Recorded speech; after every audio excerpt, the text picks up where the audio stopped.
अस्सलाम वालेकुम। Programme the real truth के साथ मैं हूं आपका मेज़बान फ़याज़ मलिक। नाज़रीन, जुर्म का होना कोई बड़ी बात नहीं, लेकिन जुर्म को ट्रेस करना बहुत बड़ी बात है और इसके लिए इन्वेस्टिगेशन का एक विंग 2002 में बनाया गया था। इन्वेस्टिगेशन का ये विंग कैसे काम कर रहा है, क्या तरजीहात हैं संगीन और आम नोयत के जराइम को ट्रेस करने और इसमें मुलविस अनासर की गिरफ़्तारी के लिए। वक्त गुज़रने के साथ साथ जहां जुर्म की साख्त और हैयत चेंज हो रही है, वहीं इन्वेस्टिगेशन में क्या क्या तब्दीलियाँ आ रही हैं, इन सब बातों के जवाब के लिए मेरे आज के मेहमान हैं एसएसपी इन्वेस्टिगेशन लाहौर मोहम्मद नवीद। पूछेंगे हम उनसे इन्वेस्टिगेशन विंग की मजमूई कारकर्दगी के हवाले से और इसके साथ साथ ये भी पूछेंगे कि वो अपने दौरे तैनाती में इन्वेस्टिगेशन विंग को कहाँ देख रहे हैं और कहाँ देखना चाहते हैं। सर, बहुत शुक्रिया, आपने अपना कीमती टाइम दिया। अस्सलाम वालेकुम, क्या हाल है फ़याज़ भाई? ठीक हैं आप? सर, अल्लाह का शुक्र सर, अल्लाह का शुक्र। सर, इन्वेस्टिगेशन विंग एक अहम शोबा पुलिस के अंदर समझा जाता है। क्या काम कर रहा है ये शोबा, कैसे काम कर रहा है? तो जैसे आपने अपने इंट्रोडक्शन में कहा कि जुर्म जो है वो उससे रोकना बहुत ही मुश्किल है, वो हो जाता है। तो इसमें जुर्म की जैसी रजिस्ट्रेशन होती है, क्राइम की रजिस्ट्रेशन होती है, तो एफआईआर रजिस्टर हो जाती है और उसकी तफ्तीश करना ये जो है प्राइमरी रिस्पॉन्सिबिलिटी है इन्वेस्टिगेशन विंग की। इन्वेस्टिगेशन विंग 2002 में ये इस्टेब्लिश हुआ पंजाब में पुलिस ऑर्डर आने के बाद, और फिर आहिस्ता आहिस्ता आज देखें 2026 में हम बैठे हुए हैं और ये अपने काफ़ी मराइल तय करके एक बहुत ही मजबूत विंग बन चुका है पंजाब में और पाकिस्तान के दीगर सूबों में भी। और इसकी कारकर्दगी आपको कई केसेस ऐसे प्रीवियसली भी नज़र आते हैं और हाई प्रोफाइल केसेस होते हैं, उसको बड़ा ही हम तंदही के साथ, प्रोफेशनलिज्म के साथ उसको परस्यू करते हैं। हमारे डिफरेंट जो ब्रांचेज़ हैं वो बन चुकी हैं और वो बहुत वेल इस्टेब्लिश हो चुकी हैं और हम उन केसेस को जो है परस्यू करते हैं, मुल्ज़िमान को अरेस्ट करते हैं, उनके जो चालान हैं वो अदालतों में भेजते हैं और फिर उनके ट्रायल्स होते हैं और उसके बाद उन्हें कन्विक्शंस भी होती हैं। अच्छा नबी साहब, जैसे मैंने कहा कि जुर्म का होना कोई बड़ी बात नहीं, लेकिन जुर्म को ट्रेस करना बहुत बड़ी बात है।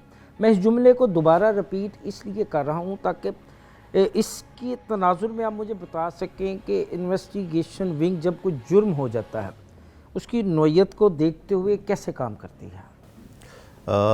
प्राइमरी तौर पे जो जुर्म है उसकी 3 किस्में, एक तो क्राइम अगेंस्ट पर्सन है, क्राइम अगेंस्ट प्रॉपर्टी है और देन फाइनेंशियल क्राइम भी है या मिसलेनियस क्राइम आप उसको समझ लें। तो इस किस्म के जो है जराइम है वो सरजद होते हैं। कुछ क्राइम्स इस किस्म के हैं जो बिल्कुल लोकल एंड स्पेशल लॉज में कवर होते हैं और उनकी जो रजिस्ट्रेशन है वो भी ऑपरेशंस विंग करता है और उनकी जो इन्वेस्टिगेशन है वो भी ऑपरेशंस विंग करता है। लेकिन जो हाई प्रोफाइल क्राइम्स हैं, जैसे कि मैं आपको बता रहा था क्राइम अगेंस्ट पर्सन में अगर देखा जाए तो जो मर्डर का ऑफेंस है वो हाई प्रोफाइल ऑफेंस कंसिडर किया जाता है। लाइकवाइज अगर क्राइम अगेंस्ट प्रॉपर्टी में आप चले जाएं तो डकैती है, रॉबरी है, ये भी हाई प्रोफाइल ऑफेंसेस कंसिडर किए जाते हैं। साथ ही साथ जो गवर्नमेंट ऑफ पाकिस्तान है और गवर्नमेंट ऑफ पंजाब है, उन्होंने अब जो है हमारा एक विंग बना है SSO-IOU।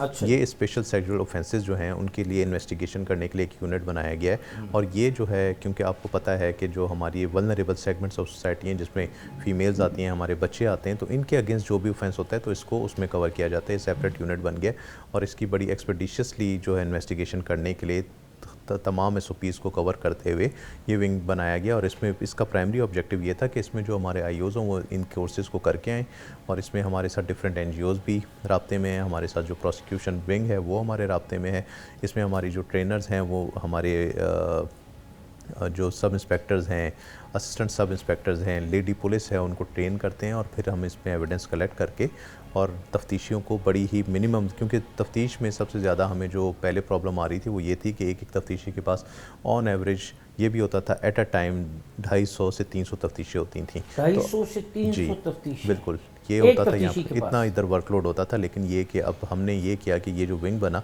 उसमें एक तफ्तीशी के पास ज़्यादा से ज़्यादा 7 से 8 तफ्तीशें होती हैं। अच्छा। और वो तफ्तीश करके प्रोफेशनली, क्योंकि हर उसने कंप्लेनेंट जो है उसको ऑन बोर्ड लेना होता है, उसने जो अक्यूज़ है उसको भी सुनना होता है, क्योंकि कई FIR जिस तरह भी होती हैं कि लोग फॉल्स एफआईआर रजिस्टर करवा देते हैं और गलत इल्ज़ाम लगा देते हैं, तो उसमें डिग आउट करना होता है। तफ्तीशी का सिर्फ ये काम नहीं है कि वो तो सिर्फ इसके लिए तो आपने एक एंटी रेप एक्ट भी बनाया था। जी एग्जैक्टली उसी की ही परस्यूएंस में ये जो विंग है ये बना था। तो मैं आपको ये बता रहा था कि तफ्तीशी का काम ये नहीं है कि वो सिर्फ कंप्लेनेंट को सुने और अक्यूज़ को अरेस्ट करे, उसका रिमांड ले और उसको जुडिशल भेज दे। उसका काम ये भी है कि वो जो क्लेम कंप्लेनेंट कर रहा है कि फ़लाँ अक्यूज़ ने उसके अगेंस्ट कंप्लेनेंट के अगेंस्ट कंप्लेनेंट के साथ रेप किया है या उसके साथ चीटिंग की है या कोई और चीज़ की, अगर कोई ऐसा एविडेंस नहीं मिलता तो उसका फ़र्ज़ ये भी बनता है कि वो उस एफआईआर को खारिज कर दे, खारिज करके वो कैंसिलेशन के लिए कोर्ट में भेज दे और जज साहब के पास अपना जो आर्ग्यूमेंट है, जिन ग्राउंड्स पे उसने पर्चे को खारिज किया, वो वहाँ पर पेश करे और जज साहब फिर उसको क्वैश कर देते हैं। ये जो आपका जनरल क्राइम सेल है, इसकी स्ट्रेंथ को बढ़ाने पे भी गौर कर रहे हैं कि अभी मौजूदा सूरत हाल में ये ठीक चल रहा है? देखें, इस वक्त तो हमें जितनी स्ट्रेंथ है वो सफिशेंट है। फिर हमने मज़ीद ये किया लाहौर में कि यहाँ पर ज़ीशान असगर साहब थे और उनकी सरबराही में एक मीटिंग हुई और फिर हमने ये किया कि हम इसको पुलिस स्टेशन लेवल पे ले। अच्छा, पहले ये था डिवीज़न लेवल पे? डिवीज़न लेवल पे था, फिर डिवीज़न से हम सर्कल लेवल पे लेके गए थे, अब सर्कल से हम इसको पुलिस स्टेशन लेवल पे लेके। स्ट्रेंथ है आपके पास? इतनी हमारे पास स्ट्रेंथ है। हमने हर पुलिस स्टेशन का वर्कलोड देखा कि कहाँ पर कितनी एफआईआर इस एंटी रेप एक्ट से रिलेटेड दर्ज हो रही हैं। फिर हमने वहाँ पर आईओज़ उससे डेजिग्नेट किए कि 3 आईओज़ कहीं पर 2, कहीं पर 1 की भी। अब कुछ थाने ऐसे हैं, आप खुद पुराने लाहौर के रहने वाले हैं, आपको पता है कि वहाँ पर भाटी थाना है, टिब्बी थाना है, मस्ती थाना है, अकबरी थाना है, वहाँ पर बड़ा ही लो क्राइम थाने हैं और वहाँ पर जो क्राइम है वो इस नेचर का नहीं है, वहाँ और किसी किस्म का क्राइम है। तो वहाँ के थानों पर हमने एक आईओ डेजिग्नेट किया। फिर हमने उसके ऊपर सुपरविजन रखी, वो सर्कल लेवल पे रखी, फिर डिवीज़न लेवल पे रखी और जैसे पुलिस का ऑर्गेनोग्राम है फिर डिस्ट्रिक्ट लेवल पे रखी। तो वो इस तरह से करके हमने वर्कलोड को डिस्ट्रीब्यूट किया और थाने लेवल पे लेके चले गए। इसका सबसे बड़ा बेनिफिट क्या है? इसका बेनिफिट ये है कि जो हमारे कंप्लेनेंट हैं, हमारी जो पब्लिक है, वो फैसिलिटेट हुई। क्योंकि इससे पहले ये था कि अगर डिवीज़न लेवल पे, तो आप खुद देखें कि अगर एक बंदा रहने वाला है बाटापुर का, तो उसको ट्रैवल करके कहाँ सर्वर रोड आना पड़ता था, जहाँ पर एसपी ऑफिस था और वहाँ पर एक आईओ या सुपरवाइजर मिलता है या नहीं हाँ मिलता है या नहीं मिलता, फिर उसने ट्रैवल करना है, उसने रेंट पे गाड़ी लेनी है, उसने आकर ट्रैवल करके सारी फैमिली को लेकर आना है, फिर आईओ से मिलना है, फिर आगे जाना है, पीएफएस से लैब जाना है या हॉस्पिटल जाना है, तो काफ़ी ज़्यादा उसके एक्सपेंसेस आते थे। तो अब वो करीबी जो थाना है उनका नज़दीकी, वहाँ पर वो जाते हैं, वहाँ पर आईओ अवेलेबल होता है। एक तो सबसे बड़ा बेनिफिट इसका ये हुआ। दूसरी चीज़ ये कि अगर थाने में आईओ हमारा मौजूद होगा, इस किस्म की कोई कॉल चलती है 15 की, तो मौके पे वो जाके देख सकता है वहाँ पर कि क्या इंसिडेंट की डिटेल्स हैं, लोकेलिटी से पता कर सकता है, क्राइम सीन को विज़िट कर सकता है।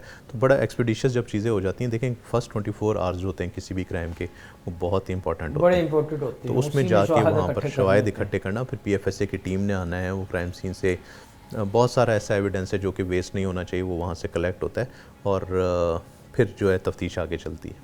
अच्छा सर, मासूम बच्चों के अगवा पे मैं बात करता हूँ। गुज़श्ता दिनों नश्तर कॉलोनी पुलिस आपकी ज़ेर साया इन्वेस्टिगेशन पुलिस ने एक नौमौलूद बच्चे को बाजियाब करवाया। कैसे ये केस, इतनी मुश्किलें, किस तरह इसको ट्रेस किया? इसमें देखें ये जो मैं केस ये जनरल गुफ्तगू के साथ साथ ना कुछ स्पेसिफिक केस हैं, मैं उन पे भी आपसे बात करूँगा। जो नौमौलूद बच्चे हैं ना, इनके काफ़ी सारे केसेस ऐसे हमें रिपोर्ट हो रहे थे जहाँ के हॉस्पिटल में जैसे ही बच्चे की पैदाइश होती थी तो वो वहाँ से जो अननोन ख़वातीन हैं उनको पिक कर लेती थी और जब वो पिक करती थी वहाँ से वो लेके जाती थे उनको और वो फिर मिसप्लेस हो जाते थे। तो पुलिस ने बड़ी एफर्ट करके हमने टीम्स बनाई। यहाँ पर हमारे साथ एसपी मॉडल टाउन होते थे डॉक्टर अयास, जो आजकल इस्लामाबाद में हैं जी, उन्होंने तो वो उनके साथ हमने कोट लखपत में, आपको याद होगा, यहाँ पर हॉस्पिटल से फिर मियो हॉस्पिटल में हुआ। यहाँ पर हमारे जो एसपी थे उन्होंने बड़ी एफर्ट की, फ़रत अभी यहाँ पर हैं, तो वो एक टीम हमने कॉन्स्टिट्यूट की। तो इन्होंने बड़ी एफर्ट कर कर वो फीमेल्स को ट्रेस किया और उनसे वो बच्चे रिकवर किए। ये वाला जो स्पेसिफिक केस जिसकी अब आप बात करें, ये भी इसी नेचर का केस है। बट जब हमने यहाँ पर हेल्थ डिपार्टमेंट के साथ मीटिंग्स की तो उन्होंने वहाँ पर जो सिक्योरिटी अरेंजमेंट्स हैं वो और जो सीसीटीवी फुटेजेस हैं वो प्रॉपर उसका नेटवर्क इस्टेब्लिश किया। तो अब लोगों में इस किस्म की जो हैं सरकर्दा अनासर जो थे पहले, अब उनकी ये हिम्मत नहीं है कि वो वहाँ से जाकर इनकी किडनैपिंग वगैरह कर सकें और बच्चों को ले जाएं। तो इस वाले स्पेसिफिक केस में जो हमारे पास कासिम साहब ने रजिस्टर करवाया, उन्होंने ये बताया कि ये जो खातून थी इसने पहले से नज़र रखी हुई थी। अच्छा। कि जो इनकी बीवी हैं उन्होंने कंसीव किया हुआ है और डिलीवरी होने वाली है, तो ताल्लुकात भी बना लिए और जब डिलीवरी हो गई तो उसके 12 दिन बाद इन्होंने घर से आकर इस बच्चे को किडनैप किया। अच्छा नबी साहब, ये बड़ा मुश्किल काम होता है। चलो किसी बड़े को अगवा कर लिया या किसी बड़े बच्चे को अगवा कर लिया, चलो उसको ट्रेस करना तो आसान है, नौमौलूद बच्चा है, उसकी कुछ शनाख्त नहीं, और बच्चा हर गुजरते दिन के साथ अपने चेहरे को भी तब्दील करता है।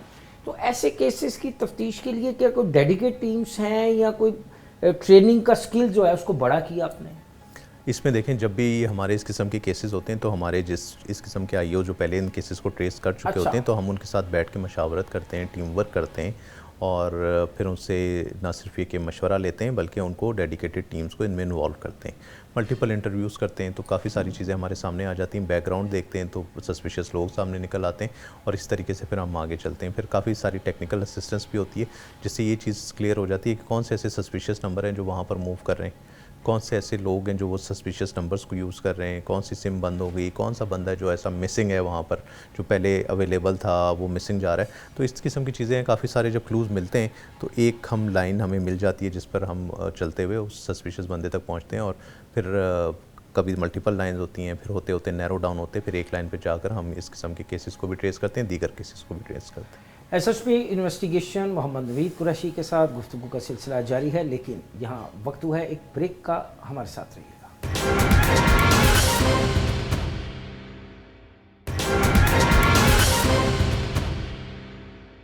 वेलकम बैक नाज़रीन, दोबारा गुफ्तगू का सिलसिला वहीं से शुरू करते हैं जहाँ ब्रेक पे जाने से पहले हमने मुनक़ता किया था।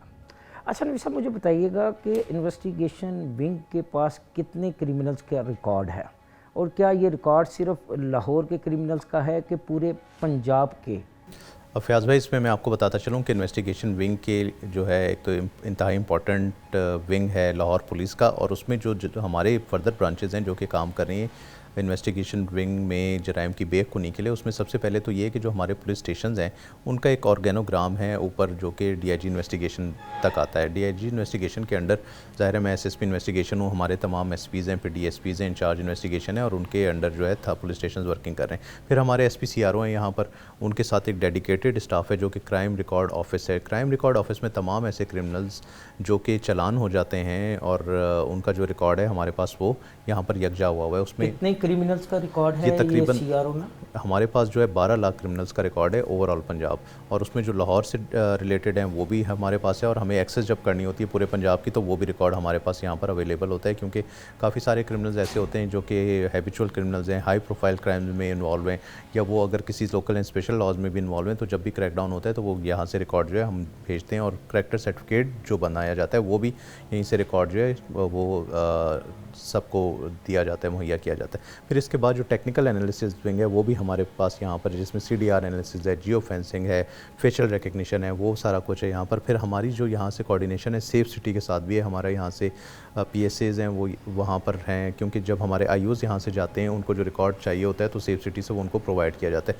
फिर फर्दर जैमर्स वगैरह हैं हमारे पास यहाँ पर, जो कि बाहर से भी पुलिस आती है, डिफरेंट प्रोविंसेस से आती है, डिफरेंट सिटीज़ से आती है, तो वो उनको प्रोवाइड किया जाता है, उसके लिए डेडिकेटेड स्टाफ है। फिर क्राइम सीन इन्वेस्टिगेशन विंग जो है वो हमारे पास यहाँ पर। अच्छा, ये क्राइम सीन इन्वेस्टिगेशन विंग की तरफ तो मैं बाद में आता हूँ। तो 12 लाख का डाटा सिर्फ लाहौर के क्रिमिनल्स का है कि पूरे पंजाब या पूरे पाकिस्तान के क्रिमिनल्स का है? ये पूरे पंजाब के क्रिमिनल्स के जो है पूरे पंजाब के जो क्रिमिनल्स हैं उनका ये डाटा है। अच्छा, कैसे डाटा इकट्ठा किया इन 12 लाख मुल्ज़मान का? बैकबोन है पुलिसिंग की। बैकबोन अब ये किस तरीके से, बैकबोन ये इस तरीके से कि अगर किसी भी जगह पे ऑफेंस होता है तो हम उस ऑफेंस की टाइप देखते हैं कि किस किस्म का ऑफेंस है, फिर हम उसका जो ऑफेंस है उसको देखते हैं कि इसमें कौन कौन से क्रिमिनल्स, पैटर्न देखते हैं कि किस तरीके से मोडस ऑपरेंडी क्या था, कौन से क्रिमिनल्स हैं जो इस तरह से ऑफेंस कमिट करते हैं, क्या इस किस्म का कोई प्रीवियस क्रिमिनल्स का रिकॉर्ड तो नहीं है, अगर है तो वो कितने हैं, वो 10 हैं, 12 हैं, 15 हैं। फिर हम उनकी लोकेशन देखते हैं कि क्या उस जगह पे मौजूद तो नहीं है, अगर मौजूद हैं तो कौन कौन थे, वो कब आए थे, किस तरह आए थे। तो क्रिमिनल्स, आपको पता है कि क्रिमिनल्स भी कोशिश करते हैं कि जितने प्रिवेंटिव मेजर्स दिए जाएँ एक स्टेप आगे बढ़ के वो क्राइम को कमिट करें। तो ये ज़ाहिर है क्रिमिनल्स और जो पुलिस है उनके एक समझ लें कि उनका जो चोली दामन का साथ होता है और वो आगे पीछे लगे रहते हैं, एक दूसरे को पकड़ने की कोशिश करते हैं। बड़ी मेहनत की होगी आपको, बड़े माह साल लगे होंगे। आप देखें ना खुद, जैसे आपने इंट्रोडक्शन में बात की थी कि 2002 में इन्वेस्टिगेशन विंग बना। अब जो पुलिस रूल्स हैं वो ये कहते हैं कि आप जो 12-17 हैं उसका जो डाटा है वो आपके पास रहेगा। पहले ज़ाहिर ये रजिस्टर्स में होता था, फिर हमने इसको ऑनलाइन कर दिया। आज डिजिटाइजेशन का दौर है, तो सिंगल क्लिक पे डाटा अवेलेबल होना चाहिए। और इस वक्त मैं आपको बताता चलूँ कि हमारी जो लिस्ट्स हैं वो एक्सचेंज हुई हैं तमाम प्रोविंसेस के साथ। अच्छा, हमने अपना जो डाटा जो हमारे वांटेड क्रिमिनल्स हैं हमने पूरे पाकिस्तान में तमाम प्रोविंसेस को दिया है, उन्होंने हमें दिया है, और वो डिजिटली अवेलेबल है हमारे पास। जितने हमारे नाका जाते हैं वहाँ पर हम जो फॉर एग्जांपल कोई बलूचिस्तान को वांटेड उनका क्रिमिनल है, वो हमारे पास डाटा है, हम उसको क्लिक करते हैं, वहाँ पर आ जाता है। कई क्रिमिनल्स ऐसे हमारे हैं जो अगर गिलगित बल्तिस्तान में कहीं पर उनको शो हो जाते हैं तो वो हमें कन्वे करते हैं, पॉपअप जनरेट होता है और हम अपने क्रिमिनल्स को लाते हैं। यहाँ पर उनकी तफ्तीश फिर स्टार्ट होती है और उनको मेरिट पर अगर वो चालान होते हैं तो चालान किया जाता है, अगर वो बेगुनाह होते हैं तो उनको इनोसेंट डिक्लेयर किया जाता है। अच्छा बताइएगा, ये जो CRO डिपार्टमेंट है ये किस तरह काम करता है?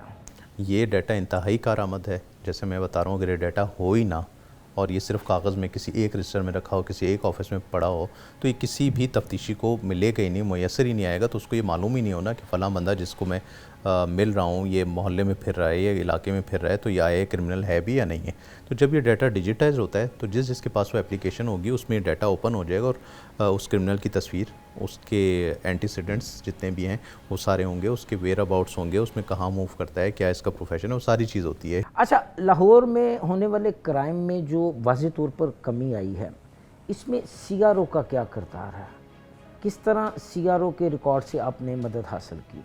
देखिए, मैं आपको बार बार बता रहा हूँ कि CRO जो है उसके पास सारा डाटा है क्रिमिनल्स का। अगर आप CRO को सेट असाइड कर दें तो डाटा ही ना हो, उनके पास क्रिमिनल्स का रिकॉर्ड ही ना हो, तो फिर कैसे पता चल रहा है किसने आगे क्या काम करना है। कि एक इंडिविजुअल है, उसने 2015 में कौन सा क्राइम कमिट किया था, उसने 2007 में कौन सा क्राइम कमिट किया था। अगर ये डाटा नहीं होगा, देखें एक जो क्रिमिनल है ना वो बार बार इस चीज़ पे मजबूर होता है कि वो क्राइम को कमिट करता है। एक बंदा जो कि एक डेट पे इश्तिहारी हो गया, जब तक वो आके उस क्राइम को फेस नहीं करता तो ये बात तय है कि वो किसी ना किसी क्राइम में इन्वॉल्व रहेगा। ठीक है, क्योंकि वो ये समझता है कि उसने जो पुलिस है वो उससे बचा हुआ है। अच्छा सर, एक तो हो गया CRO, और कौन कौन से शुबाजात हैं जो क्राइम को कंट्रोल करने में आपकी मदद करते हैं? फर्स्ट 24 आवर्स होते हैं किसी भी क्राइम के कमिट होने के बाद, वो बहुत इंपॉर्टेंट होते हैं। अच्छा, डाटा कलेक्ट किया जाता है, वहाँ से जो सर्कमस्टांशियल एविडेंस है उसको वहाँ से पिक किया जाता है, वहाँ जो बायोलॉजिकल एविडेंस है उसको पिक किया जाता है, वहाँ जो सस्पिशियस लोग हैं उनको अरेस्ट किया जाता है। तो ये सारा उसी ग्राउंड्स पे किया जाता है जब तक क्राइम सीन यूनिट जाके उसको कॉर्डन नहीं कर लेती। अगर वो कॉर्डन नहीं करेगी तो क्राइम सीन कंटेमिनेट हो जाएगा। कंटेमिनेट होगा तो फॉरेन बॉडीज़ जो है वहाँ पर विजिट करेंगी। फॉर एग्जांपल, एक मर्डर हो जाता है, वो मर्डर करने वाले को किसी ने भी मर्डर किया है तो उसके फुटप्रिंट्स वहाँ पर होंगे, उसके फिंगरप्रिंट्स वहाँ पर होंगे, उसका DNA वहाँ पर होगा।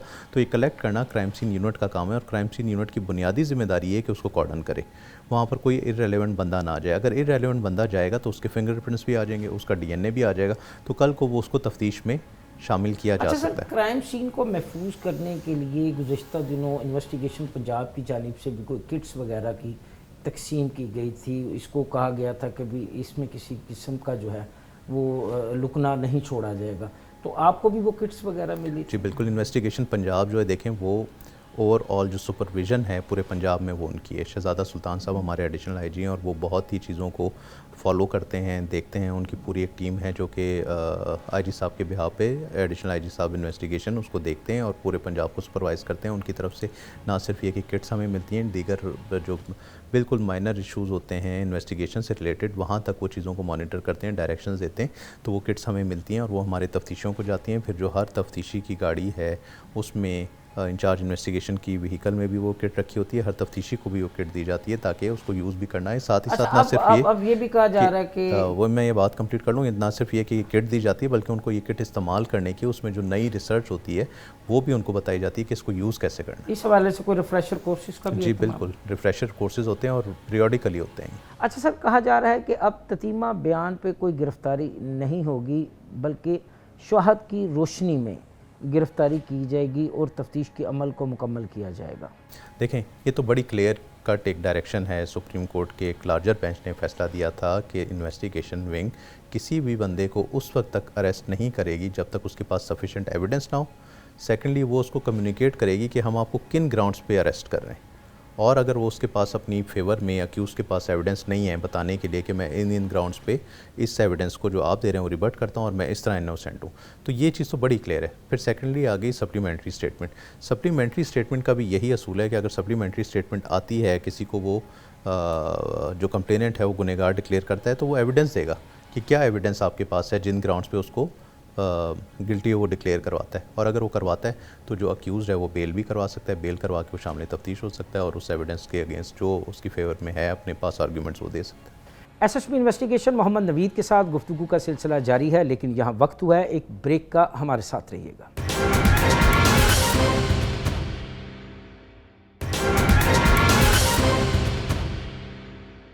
वेलकम बैक नाज़रीन। दोबारा गुफ्तगू का सिलसिला वहीं से शुरू करते हैं जहां ब्रेक पे जाने से पहले हमने मुनक़ता किया था।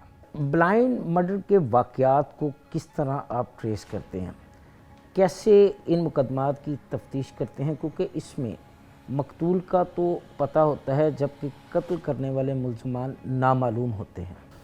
कत्ल के जो ज़्यादातर मुकदमात हैं वो नॉमिनेटेड ही होते हैं या वो ट्रेस हो जाते हैं। सिर्फ वो मुकदमात हैं जो कि ब्लाइंड रहते हैं, जहाँ बड़ा मुश्किल काम है। जी, ब्लाइंड मर्डर को ट्रेस करना काफ़ी मुश्किल होता है और मोस्टली ये उस किस्म के होते हैं जहाँ एक डेड बॉडी मिल जाए अननोन, वो प्यूट्रीफाइड हो, या कोई ऐसी इत्ला मिल जाए कि जी किसी डेड बॉडी को किसी बंदे को जो है किडनैप कर लिया गया और वो ट्रेस ना हो रहा हो, फिर फाइनली ये हो कि उसकी डेड बॉडी कहीं पर तदफीन कर दी गई है उसकी और वो रिकवर हो जाए। तो इस किस्म के मुकदमात होते हैं, या कोई किडनैपिंग का केस काफ़ी सालों तक चल रहा हो और पता चले कहीं से किसी ज़राए से कि जी उसको मर्डर कर दिया गया है।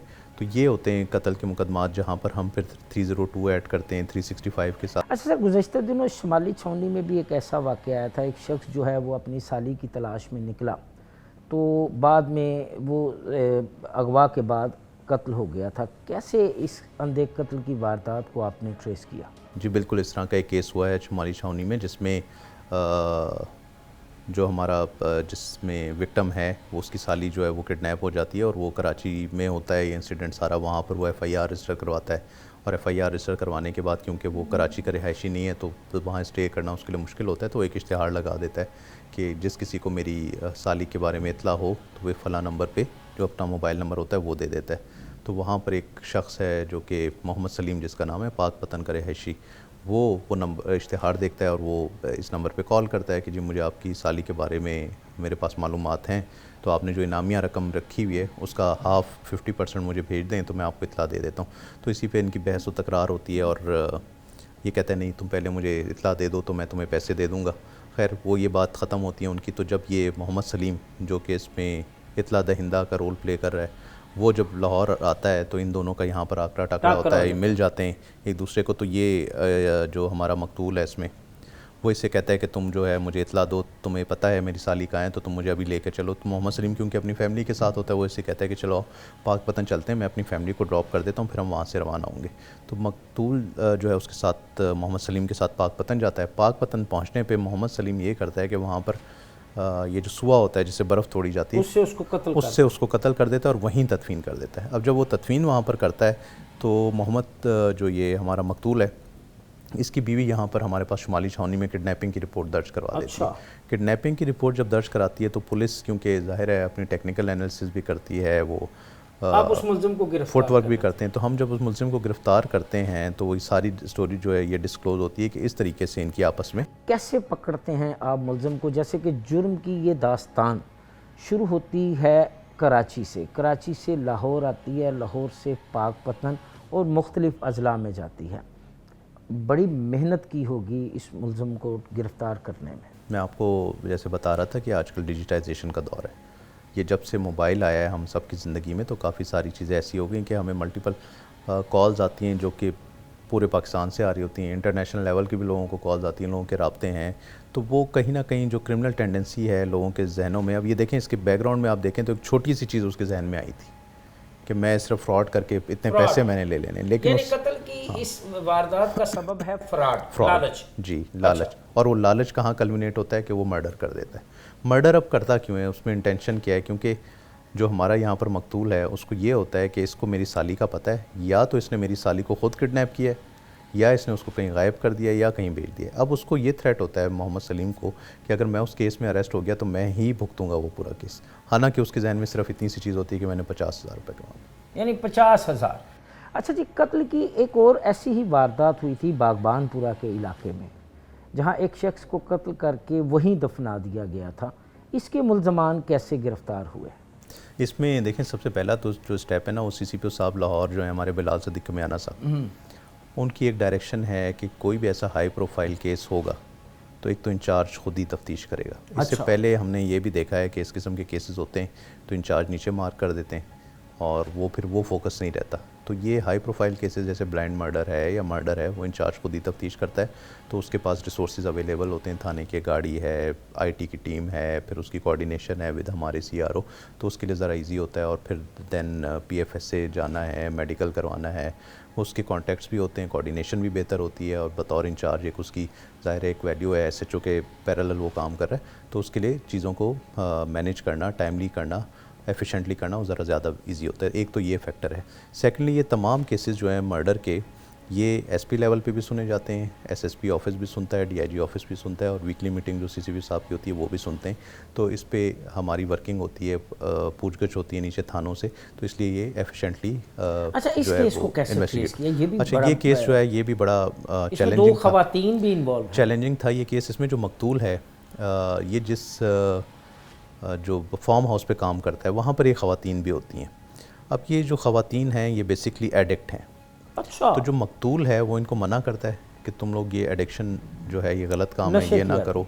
और भी डिफरेंट एक्टिविटीज़ में ये इन्वॉल्व हैं जो कि हमारी सोसाइटी में बुरी समझी जाती हैं, तो वो इनसे भी मना करता है। अब जो मकतूल का बेटा इसमें मुद्दई है तजम्मुल, वो अपने वालिद से जाकर अक्सर मिलता रहता है 10 दिन बाद, 15 दिन बाद। तो इसमें होता ये कि जो ये कातिल हैं इसमें जो कि जो मकतूल शौकत हुसैन को कत्ल करते हैं, उसकी तदफीन कर देते हैं वो। अच्छा, तदफीन भी कर देते हैं? तदफीन भी कर देते हैं, तदफीन भी। तो वो आते हैं तजम्मुल के पास कि तुम्हारे वालिद साहब कुछ दिन से वहाँ पर नहीं है, क्या घर तो नहीं आए हुए? तो तजम्मुल उनको बताता है कि नहीं ऐसा तो नहीं है, वो यहाँ पर तो नहीं आए, वो वहीं पर होंगे या किसी काम से गए होंगे, तो आ जाते हैं एक आध दिन में, और मोस्टली तो वो वहीं रेस्ट हाउस पे रहते हैं। अब तजम्मुल को इसका तजस्सुस होता है, बट ये कि वो जो तजम्मुल है वो दोबारा वहाँ पर जाता है रेस्ट हाउस में, वो जाके देखता है तो जो मकतूल हैं उसमें बड़ी इंटरेस्टिंग चीज़ ये है कि उन्होंने पेट डॉग अपना रखा होता है, और वो पेट डॉग स्निफ़ करते करते वहाँ पे जाता है जहाँ इन्होंने तदफीन कर दी होती है, और वहाँ पर वो जब स्क्रैच करता है अपने पाँव से तो डेड बॉडी निकल आती है, और वो उसके जो पॉज हैं डॉग के उस पर ब्लड लग जाता है, और ब्लड स्पॉट से वो जो है पहचान लेते हैं। वो 15 की कॉल चलती है, पुलिस आती है, फिर पीएफएसए की टीम जाती है वहाँ पर, क्राइम सीन यूनिट जाता है, वो जब ट्रेस करते हुए जाते हैं तो बॉडी वहाँ पर। अच्छा, मुलजमान तो नामालूम होते हैं, तो कैसे पता चलता है कि अंधे कत्ल की इस वारदात के मुलजमान फ़लाँ हैं? उनको कैसे गिरफ़्तार करते हैं? किन पहलुओं पर तफ्तीश के अमल को लेकर चलते हैं? जैसे मैंने पहले आपको बताया था कि कई लाइंस होती हैं जिन पे पुलिस अपनी वर्किंग करती है जी। अब क्योंकि इसमें जो मकतूल है उसकी उम्र 75 ईयर्स है, ठीक है, ओल्ड एज मैन है। अब उसकी क्या क्या चीज़ें, किस किस से मिलना जुलना है, मोबाइल किस से वो यूज़ करता है, वो सारी हमने एनालिसिस की। फिर मशकूक जो लोग हैं उसमें यकीनन नियरेस्ट जो लोग थे उनको हमने कस्टडी में लिया। तो ये जो यहाँ पर ख़वातीन और ये जो बंदे रह रहे थे उनको जब सामने तफ्तीश किया जाता है, उनकी इंटेरोगेशन होती है, उनसे मुख्तलिफ़ किस्म के सवालात पूछे जाते हैं, तो वो ब्रेक हो जाते हैं। वो ये बताते हैं कि क्योंकि ये जो मर्द था ये हमें मना करता था कि इस किस्म की एक्टिविटीज़ में ना इन्वॉल्व हो। अच्छा सर, कत्ल के बाद मुलजमान वहीं थे या छोड़ के चले गए थे? वहीं पे थे। अच्छा। क्योंकि इनका ये ख्याल था कि इन्होंने डेड बॉडी जो है दफना दी है तो ये डिस्क्लोज़ नहीं होगी, और घर पे भी एक दफ़ा चक्कर लगाते हैं कि थोड़ा सा कॉन्फिडेंस इनका घर वालों का बिल्ट हो जाए कि ये तो हमारे पास आए थे और इन पे शक ना हो। तो क्योंकि ज़ाहिर है पुलिस अपने तरीके से चीज़ों को देखती है, जो आम लोग हैं वो अपने तरीके से देखते हैं। तो तफ्तीश में ये जब इनको सामने तफ्तीश किया जाता है और इनसे इंटरव्यू किया जाता है, सवालात किए जाते हैं। आपने भी सुना, मैंने भी सुना है बचपन से कि जुर्म निशान छोड़ता है, और इस निशान पे चल के अच्छा तफ्तीशी जो है वो मुलजमान को गिरफ़्तार करता है। तो क्या आप समझते हैं या मैं समझूं कि इन्वेस्टिगेशन विंग वो आँख है जो इस निशान को देख लेती है और मुलजमान को गिरफ़्तार करती है? जी बिल्कुल ऐसे ही है। और देखें जो हमारे तफ्तीशी जो थाना जात में लगे हुए हैं, जैसे आपको पहले भी बताया कि हमारे इंचार्ज इन्वेस्टिगेशन ख़ुद केसेस की तफ्तीश करते हैं, तो उनकी भी अपनी टीम्स हैं, उनके साथ आईओज़ हैं, हमारे एएसआईज़ हैं, सब इंस्पेक्टर्स हैं। आप भी काफ़ी अरसे से क्राइम रिपोर्टिंग कर रहे हैं, तो आपको पता होगा कि 20-20 साल 25-25 साल पुराने हमारे ना सिर्फ ये कि सिपाही हैं, फिर लोकल एरिया के लोग होते हैं हमारे साथ, कोऑर्डिनेशन में होते हैं, मूवमेंट किसकी कहाँ से कैसे हो रही है, बंदा जो मकतूल है या जो मुल्ज़िम है वो किससे मिलना जुलना है, उसकी हैबिट्स क्या हैं। आजकल आपको पता है कि एडिक्शन काफ़ी जो है वो हमारे लिए चैलेंजिंग एक सिचुएशन बनी हुई है, लोग एडिक्ट हो रहे हैं, तो वो हम चीज़ें देखते हैं। और किसकी एक्टिविटीज़ क्रिमिनल टाइप की हैं, क्रिमिनल से किन का मिलना जुलना है, तो सारा रिकॉर्ड भी हमारे पास होता है। इन चीज़ों को देखकर हम केसेस को काफ़ी ट्रेस करने में हमें मदद मिलती है। एसएसपी इन्वेस्टिगेशन मोहम्मद नवीद के साथ गुफ्तगू का सिलसिला जारी है, लेकिन यहाँ वक्त हुआ है एक ब्रेक का। हमारे साथ रहिएगा।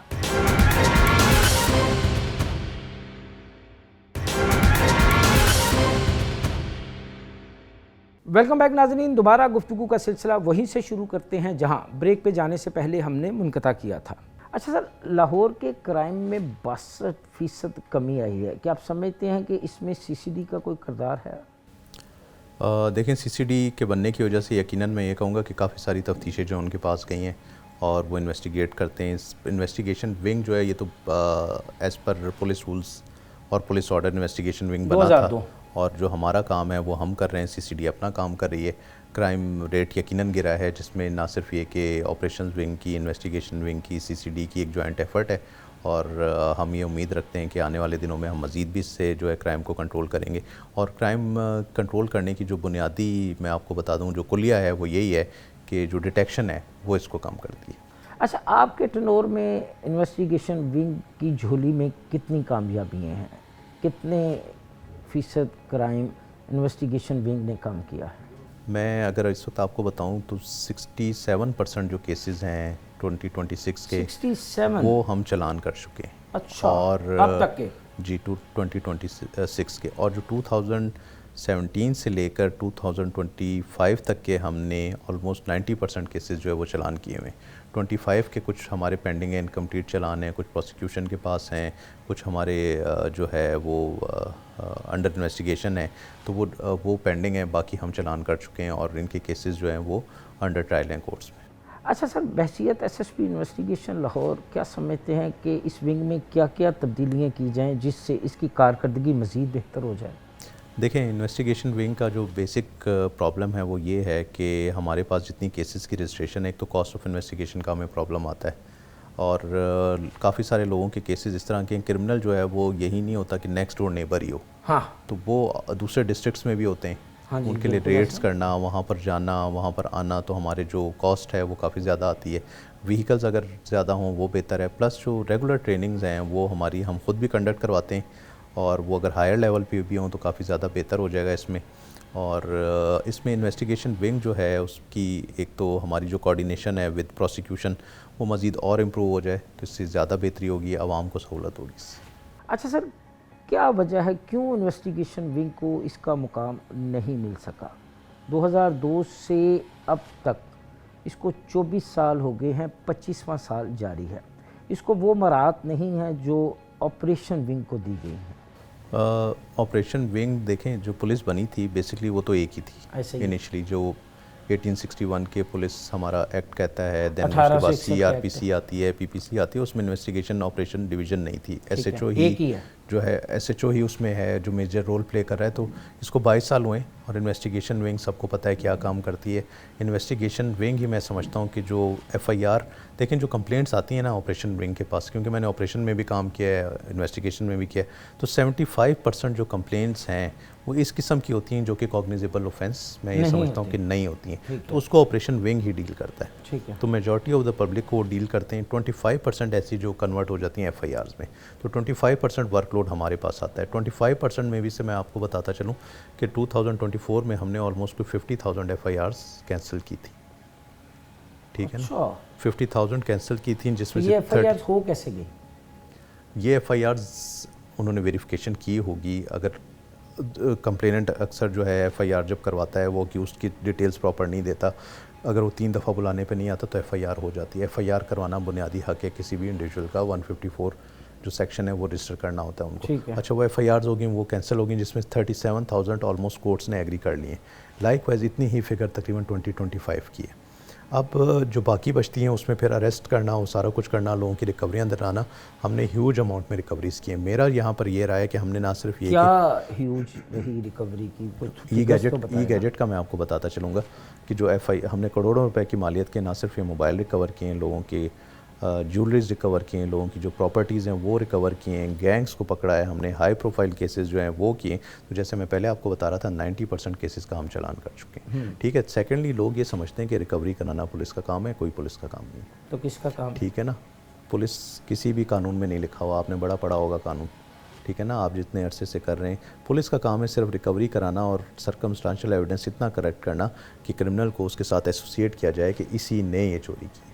अच्छा सर, आप चोर पकड़ते हैं, डकैत पकड़ते हैं, नकबजन पकड़ते हैं, राहबर पकड़ते हैं, उससे तफ्तीश करते हैं, रिकवरी करते हैं, मुद्दई अपनी रिकवरी वसूल करता है और वो टाएं टाएं फिश हो जाता है, जिसकी वजह से मुल्ज़म को उसके जुर्म की सज़ा नहीं मिलती और वो जल्द ही जेल से दोबारा बाहर आके जुर्म करना शुरू कर देता है। 392 के केसेस में इस तरह से है, जो कंप्लेनेंट्स हैं वो अवॉइड करते हैं स्टेटमेंट देना कोर्ट्स में। ज़ाहिर है उनको भी ये होता है कि ये क्रिमिनल्स हैं और इनके साथ अब हमारी राइवलरी ना स्टार्ट हो जाए, इसलिए जो एफआईआर करवाने के बाद उनका मेजर इंटरेस्ट यही होता है कि उनको रिकवरी मिल जाए। अच्छा, रिकवरी ना मिले तो वो वावेला मचाना शुरू कर देते हैं, जी पुलिस हमारे मुल्ज़मान से रिकवरी नहीं करवा के दे रही, रिकवरी मिलती है तो रिकवरी लेके गायब हो जाते हैं। पुलिस के पास भी पुलिस रूल्स में बड़ा क्लियर लिखा हुआ है कि 90 डेज़ तक आप इन्वेस्टिगेट करेंगे, अगर केस ट्रेस हो जाता है तो वेल एंड गुड, नहीं तो आप उसको अनट्रेस कर देंगे। अच्छा रवि साहब, बताइएगा कि एक केस की बुनियादी उम्र कितनी होती है? 60 ईयर्स, उसके बाद वो रिकॉर्ड रखने की ज़रूरत है। रिकॉर्ड रखने की ज़रूरत।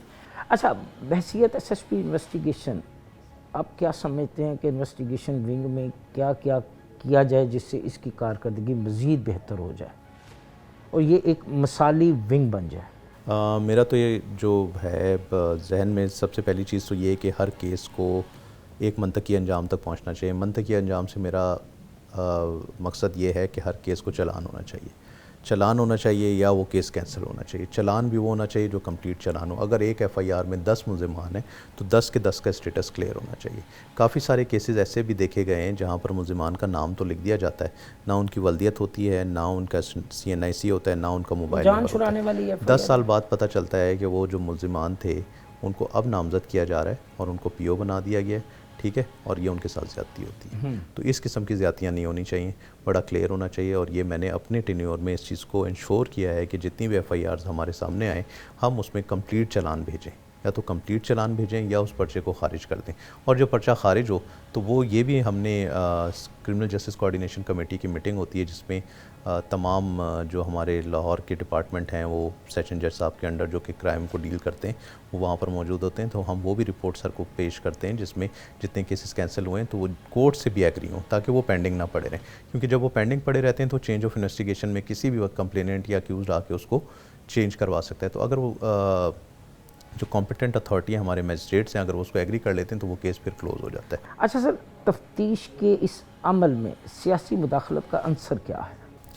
सियासी मुदाखलत इसमें इस तरह से नहीं है कि वो कोई आपको ये कहे कॉल करके कि जी 302 का मुल्ज़िम है तो इसको आप छोड़ दें, ये रॉबरी का मुल्ज़िम है तो इसको आप छोड़ दें। यकीनन जो देखें एक बड़ा ही गलत कॉन्सेप्ट है सियासी मुदाखलत। जो हमारे पॉलिटिकल जो हमारी क्लास है वो एक ब्रिज के तौर पे काम करती है गवर्नमेंट ऑफिसर्स के दरमियान और पब्लिक के दरमियान। पब्लिक के जहन में ये होता है कि ये ओपन डोर्स पॉलिसी नहीं है, ऑफिसर से मिलना मुश्किल है, वो किसी की बात नहीं सुनते, उनके जहनों में ये चीज़ होती है। तो वो अपने पॉलिटिशियंस के पास जाते हैं, अपने इलाके के चेयरमैन के पास जाते हैं, वो अपने MPA के पास जाते हैं, अपने MNAs जो हैं उनके पास जाते हैं, जो वहाँ पर एक्सेसिबल मिनिस्टर्स हैं उनके पास जाते हैं, जिन्होंने उनको रिप्रेजेंट अपना बनाया और रिप्रेजेंटेटिव उनके पास जाते हैं, उनके थ्रू आते हैं। तो मेरा ख्याल इसमें कोई बुराई नहीं है और कभी भी कोई पॉलिटिशियन ये नहीं कहता कि यार इस बंदे ने कत्ल किया है आप इसको छोड़ दें। अच्छा नवी साहब, बहसियत SSP इन्वेस्टिगेशन क्या कहेंगे आप शहर लाहौर की आवाम से? शहर लाहौर की आवाम को मैं आपके प्रोग्राम के तवज्जुह से मैसेज देना चाहूँगा कि जो लाहौर पुलिस है वो आपकी दोस्त है। आपके साथ कोई भी ऑफेंस होता है तो उसको रिपोर्ट ज़रूर करें। जब भी आप किसी ऑफेंस को छुपाते हैं तो वो जो एविडेंस है आपकी फेवर में वो वेस्ट हो जाता है। हमारे पास बहुत सारे ऐसे केसेस आते हैं, रेप के आते हैं, किडनैपिंग के आते हैं, क्राइम अगेंस्ट प्रॉपर्टी के आते हैं, जहाँ क्राइम रिपोर्ट नहीं होता और जब आप महीने बाद आके वो FIR दर्ज करवाते हैं या महीने बाद 15 की कॉल चलाते हैं तो बहुत सारा ऐसा एविडेंस जो कि इन्वेस्टिगेशन के लिए इंपॉर्टेंट होता है वो वेस्ट हो चुका होता है। तो क्राइम को रिपोर्ट करें और कोई भी सस्पिशियस एक्टिविटी आप अपने इर्द गिर्द देखते हैं तो उसको फौरी तौर पर रिपोर्ट करें। ये मेरी एक बड़ी ही बेसिक सी रिक्वेस्ट है। अभी मैं उन डिटेल्स में नहीं जा रहा जो मैं आपसे बात करना चाहता हूँ। सेकेंडली, आजकल बहुत सारे ऐसे ऑनलाइन फ्रॉड्स हो रहे हैं, मल्टीपल किस्म की कॉल्स चल रही हैं, कॉल्स आती हैं कि जी हमने आपके बेटे को अरेस्ट कर लिया, आप इतने पैसे देते हैं, हालांकि बेटा आपके साथ बैठा होता है। एआई की पिक्चर्स बनाई जा रही हैं, वो भेजी जाती हैं कि आपका फ़लाँ रिश्तेदार जो है वो अरेस्ट हो गया, आपको पिक्चर भेजते हैं जबकि वो अरेस्ट नहीं होता और उसको छुड़वाने के लिए इतने पैसे देने। ये वो क्राइम हैं जो कि पुलिस से रिलेटेड हैं। ये मैं आपको बताना चाह रहा था आपके तवज्जुह से कि इस किस्म के फ्रॉड्स में ना आएँ, पहले हर चीज़ की तस्दीक कर लें मुतल्लिका हुकाम से, मुतल्लिका रिश्तेदार से अपने कि क्या उसके साथ ऐसा कोई अनटूवर्ड वाक़या तो नहीं हुआ, फिर इन चीज़ों में आगे जाएं और पहले तस्दीक कर लें हर चीज़ की और फिर अमल करें। बातें सुनी आपने एसएसपी इन्वेस्टिगेशन लाहौर मोहम्मद नवीद की। यहाँ प्रोग्राम द रियल ट्रुथ का वक्त ख़त्म हुआ चाहता है। अगले प्रोग्राम तक के लिए मुझे और मेरी टीम को इजाज़त दीजिए। अल्लाह हाफिज़।